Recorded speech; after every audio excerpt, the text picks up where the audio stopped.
I read 10 books in May and I had a blast. This was a very good reading month for me. And yeah, I'm just going to talk you through which other ones I love, which other ones I didn't like as much maybe. But overall, I can already tell you this was such a good month. I almost loved everyone I've read. So yeah, let's start on one of those series that everyone is like always talking about, like especially on Book Talk. I'm talking about the Six of Crows duology, and Jesus Christ, it lived up to every expectation I had and beyond that. Shadow and Bone was fine. I got through it, I enjoyed it. I think it was very like quick paced and the books were very short, I think. So it felt very like it was very quickly over with, and I didn't fall in love really with any character. I think Nikolai stood out the most to me, and obviously I was simping a bit for the Darkling.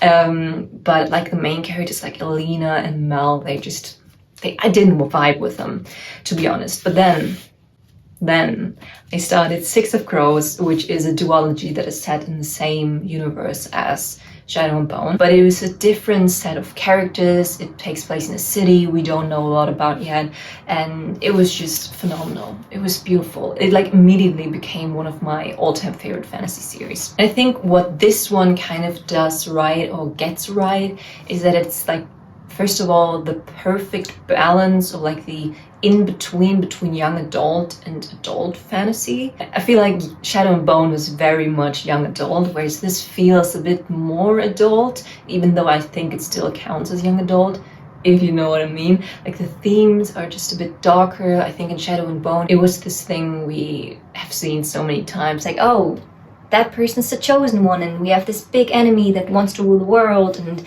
you know. But this was a little bit smaller scale, I think. Oh my god, the sun. Little people from the streets, which is this, they're basically all like thieves and burglars and criminals and stuff like that, but they make their own living, and they fight for their freedom, and they fight for a good life. And it's not like, oh, you're a chosen one and now you get to live in a palace. Also for me, it's the perfect balance between the focus on the plot and the fantasy setting, but with a subplot of romance. I always get this wrong, but I think there's a fantasy romance and there's romantic fantasy. Basically, one of it is basically a love story, a romance book set in the fantasy world, and then there's a fantasy series or book with a subplot, like a sprinkle of romance, and I love that the most. And this is that. It gives you the feels because it only gives you like crumbs, but when you get them, I was over the moon. I was over the moon for all these characters. There's so many different POVs, like this is multiple POV, and I just love it. And these are the collector's edition, and they're so beautiful. I mean, look at them. They have, first of all, beautiful foil. I love the sprayed edges in the color.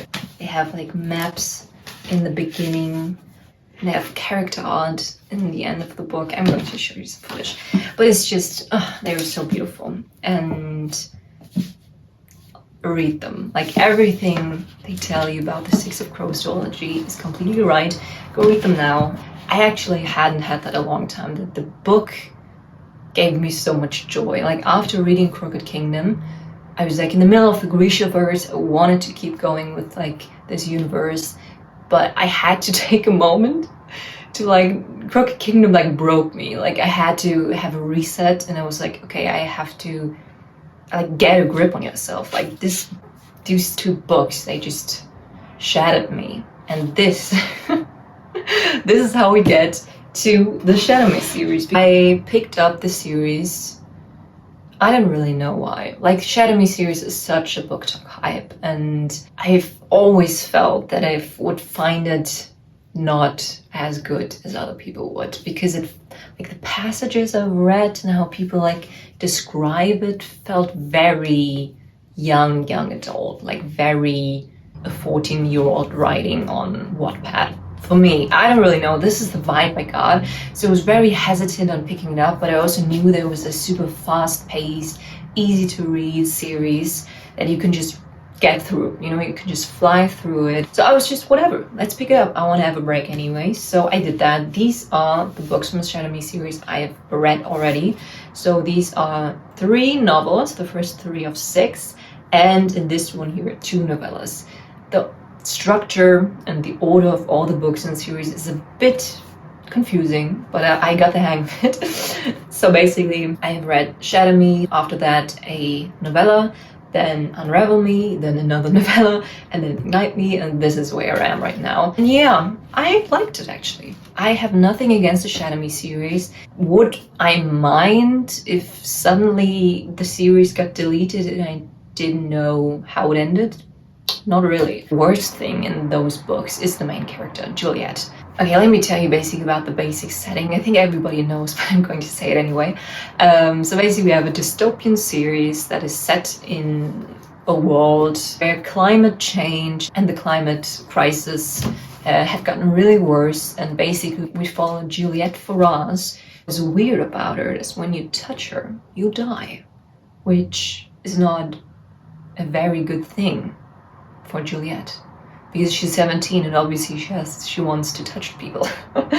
And yeah, we follow this girl and, you know, stuff happens. She meets people, she meets boys, and obviously we have a little rebellion going on, and obviously she wants to help the rebellion and overthrow the re-establishment, and it's the same old story, but it feeds you all the tropes, you know, like the chosen one, like this big bad organization. We have the love triangles, we have forbidden love, we have enemies to lovers, we have everything. We have everything.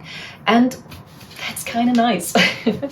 I enjoyed it. I'm still enjoying it. I want to finish the series, and if you can overlook some of the things that is not as nice about the series, like Juliet is very annoying. She's very annoying because she spent a lot of her time like locked up in solitude, and she doesn't really know how to communicate properly.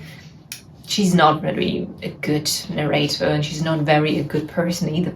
She misinterprets situations, and every other page she throws a fit and is annoying, very, very annoying. But, you know, she's getting better in the 3rd book. So yeah, I'm looking forward to seeing a bit more chill out Juliet.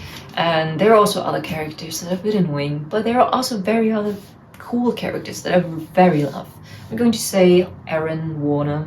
Obviously, you've heard that name before if you've been on TikTok for like one day. Kenji is one of my favorites. I love him. And yeah, they're cool characters. They're also characters that I don't really care about at all. But yeah, it's fun. Is it the best? No, but it's fun. So then I was like, that's enough Shatter Me for a while. I need a break from this now. So I wanted to go back to the Grishaverse, and that would mean reading the King of Scars duology.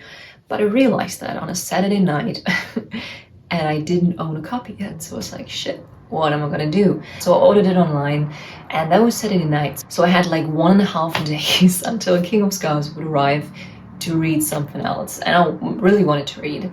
So I picked something up that was lying around for some time and I really wanted to get into.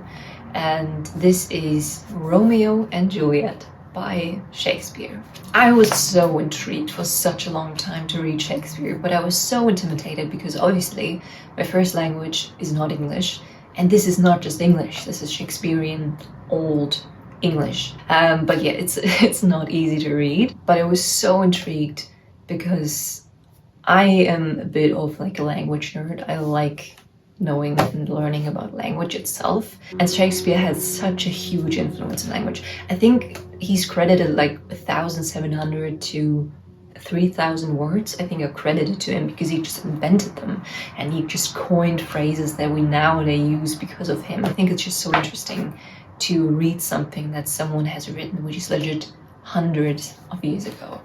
And so I picked up Romeo and Juliet because it was just the story that I was most familiar with. So I can kind of focus on understanding the motives and the foreshadowing and the themes and everything, and being not too worried about the plot itself. I have this edition, which are the Pelican Shakespeare editions by Penguin. And I just bought this because it's so beautiful. Each play has their own background color and their own illustration, which kind of fits the theme. I loved it. I thought it would be much harder to read something like this, but in the end it was actually not that hard. The play itself has a lot of footnotes and to explain certain terminology, certain words we don't use anymore, or he invented something like that, or something like innuendos to something we cannot understand because it's kind of like a nod to something that happened during the time. And also, like after every other chapter, I would go on SparkNotes, which is an online website who basically gives you summaries and analysis whatever on the chapters of the whole book, on the individual chapters. It also kind of explains themes like foreshadowing and everything, so you can really get into it and indulge into a book like this. It has a lot of classics that do it like that, and it was super fun. Just first of all, understanding the chapter itself, then reading a summary and the analysis to kind of grasp what I maybe missed. So it was also then more fun to keep going. And I don't think it's a shame to read something that old to kind of need a bit more explanation. And yeah, but in the end it was super fun. I think a lot of those ideas in here are very ahead of this time, because one of the main motives here was kind of Juliet taking her destiny into her own hand, because obviously she lives in a world where her father and the men in her life decide what happens with her and who she has to marry and when she has to marry and stuff like that. And a lot of this was just her being actually much more intelligent than the men in her life, and her taking it into her own hands to decide for herself. And basically he's writing about feminism, and he was very ahead of his time for that. And a lot of those passages were just so beautiful, and I loved this. I just loved reading it. I was annotating it quite a lot. And yeah, would really recommend, and I really want to read more Shakespeare plays in the future. Let's see whenever I'll get around to it. Maybe after I finished all of those fantasy series. And then of course King of Scars arrived, and I was able to read the first book. This is such a beautiful edition, whereas the Six of Crows duology actually came like this with only the hardback. This had a dust jacket around it, which looks like this. But I think the book itself is just so much more beautiful. I just love the raw hardback with like foil on it. And I think it would look very beautiful next to the Six of Crows duology because they're matching.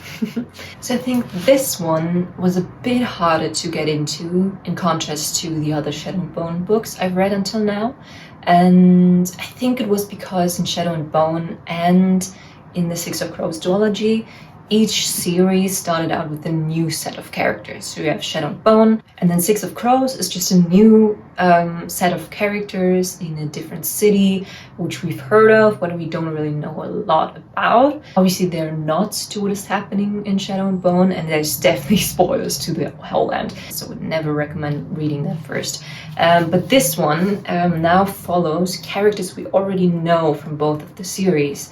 So you kind of, like the first like 50 to 80 pages, you kind of spend your time like puzzling together in your head, okay, so much time was between this and the other series, and now they're here. And because this is also multiple POV, we have different characters, so they're completely different places. And so you kind of, okay, this character, where is he now? What is he doing? And then you have this character in a new chapter. Oh, okay, this is her doing that now. I think it was also because it was a lot of setup and exposition at the beginning of this book to kind of make everything fit together in the end. After the first like 80 pages, I think, which was kind of slow to get into, after that I was rushing through it. I had so much fun. It was such a good book. It didn't reach the Six of Crows duology for me. This is like a 4.5 star read for me, or like 4 star, I'm not really sure. I think I rated it 4 stars on Goodreads, and this is really fun. And right now I'm reading The Rule of Wolves, which is the second book in the King of Scars duology. I think I'm right in the middle, I think. And I'm really wondering how it is going to play out. Right now I just have no idea how it will end. And I'm very worried that certain characters might die. And I'm not ready for it, to be honest. Probably after that I'm going to finish the Grishaverse, yeah, and I'm super pumped for June as just a reading month, because I'm probably going to finish the Grishaverse and the Shatter Me series, and I have a lot of things on my TBR that I want to get into, and yeah, I'm just super stoked. And basically I didn't have a miss in this month, and I really hope that it's going to stay that way in June. Let's see. Yeah, thank you so much to making it to the end and watching this video. It means a lot to me. Yeah, maybe you can leave a like or follow or comment or neither of the above, whatever you want. Yeah, I hope you have a great day, and I see you next time maybe. Bye. That was cringe.